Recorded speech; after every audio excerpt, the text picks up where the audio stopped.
Well, earlier today, West Virginia Coal Mining Association and Board of Directors voted to endorse Donald J. Trump for president. Well, I had the pleasure of speaking with Chris Hamilton. He's the VP of the organization and the spokesperson just earlier as he was preparing to appear at a Donald Trump rally tonight. It's in Charleston, West Virginia. It's already a rocking event. Here's what he had to say about why the endorsement.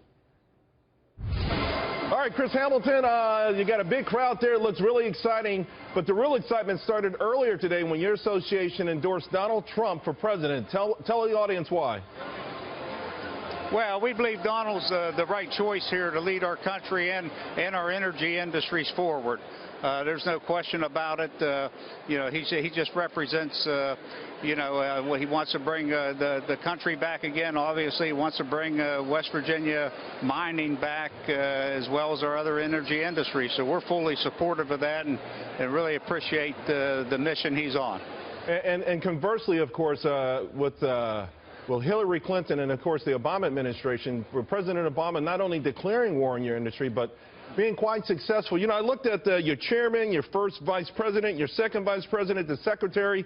The names they're associated with, Consol, Patriot, Arch. I mean, either these companies have been decimated to bankruptcy or their stocks are down 95%. This administration declared war and actually destroyed you guys.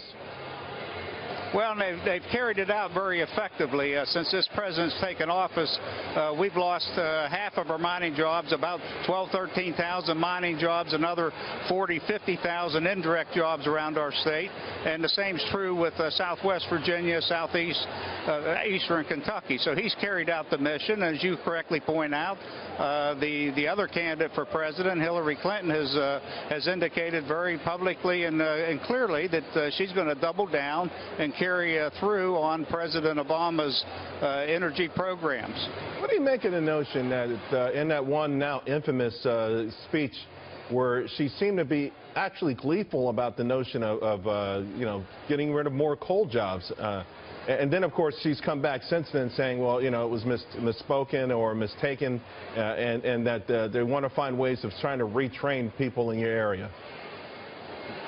Well, we'll take anything anybody wants to give us, but that's not unique to Hillary. I mean, anybody and everybody will try to help out the communities that have lost a huge percentage of their job base. The question is, what are they going to do to try to keep those jobs and try to keep those industries viable?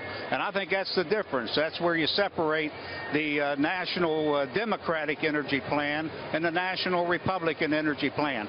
The plan that we're going to see by Donald Trump and his colleagues are all about how do we restore the confidence and viability in our nation's energy industries or extractive industries and try to reconnect with that manufacturing superiority that we held as a country a couple decades ago.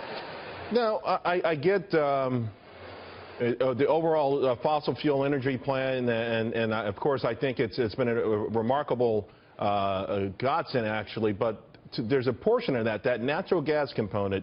As natural gas gets cheaper and cheaper, how does the coal industry sell itself to the power plant industry and others with natural gas being something of a cleaner alternative?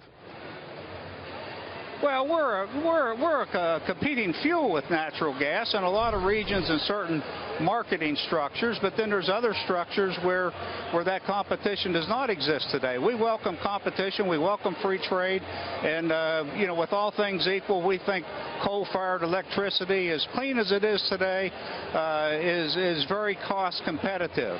But we got to take the reins, we got to take the restrictions off of the industry that this president and his EPA and his administration has applied over an 8-year period. Chris, there are just unprecedented.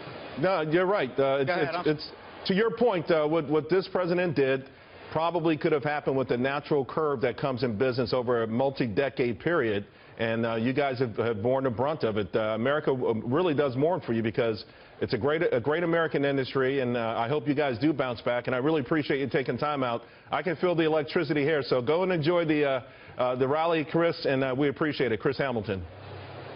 Thank you. We appreciate you.